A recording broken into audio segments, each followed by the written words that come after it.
देखो, ये है तुम्हारे पास छोटा तरबूज। अगर तुम चाहते हो कि ये बिल्कुल ठंडा तरबूज बन जाए तो तुम उसे बर्फ के टुकड़ों से लपेट सकते हो। बर्फ उसकी गर्मी को जल्दी सोख लेगी और तरबूज ठंडा हो जाएगा। लेकिन समस्या ये है, बर्फ बहुत जल्दी पिघल जाती है और दोबारा इस्तेमाल नहीं की जा सकती। तो अब क्या करें? तभी तुम्हारे दिमाग में एक शानदार आइडिया आता है। तुम अपने दोस्त से एक कमाल का ठंडा करने वाला तरल रेफ्रिजरेंट मंगवाते हो। तुम इस तरल को एक घुमावदार तांबे की नली में बंद करते हो और नली के चारों ओर एक इंसुलेटेड बॉक्स यानी ठंडा रखने वाला डिब्बा लगाते हो। जब तुम्हें तरबूज ठंडा करना होता है तो ये तरल नली के अंदर वाष्पित इवेपोरेट होने लगता है और वाष्प बनने की प्रक्रिया में ये बहुत सारा ऊष्मा हीट सोख लेता है, जिससे बॉक्स का तापमान तेजी से गिर जाता है। लेकिन ठंडा करने वाला ये गैस बार बार इस्तेमाल हो सके, इसके लिए तुम तांबे की नली को बॉक्स के बाहर तक बढ़ा देते हो और बाहर एक कंप्रेसर लगाते हो। कंप्रेसर इस गैस को जोर से दबाता है, कंप्रेस करता है, जिससे वो 80 डिग्री सेल्सियस तक गर्म और उच्च दबाव वाली गैस बन जाती है। अब हमें चाहिए ठंडी तरल, न कि गर्म गैस। इसलिए कंप्रेसर के बाद तुम एक और घुमावदार तांबे की नली लगाते हो, जिसे कंडेंसर कहा जाता है।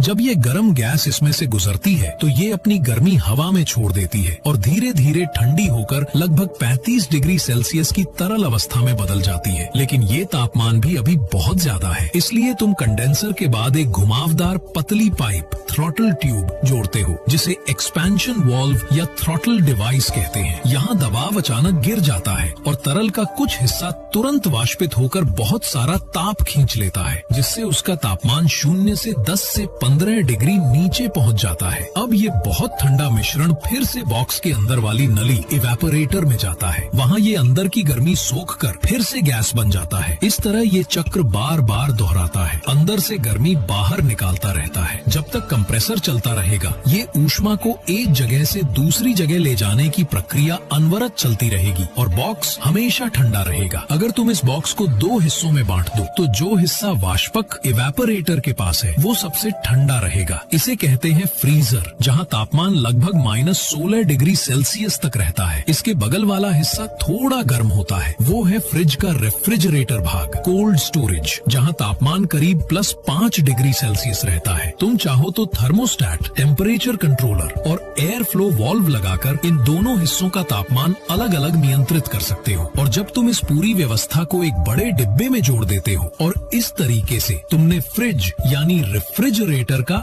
आविष्कार कर लिया। हमें एक पीसी की जरूरत है और इसमें थोड़ी सी आपकी मदद चाहिए। 5, 10, 50, 100 आपसे जो हो सके हमारी मदद के लिए सहयोग कर सकते हैं।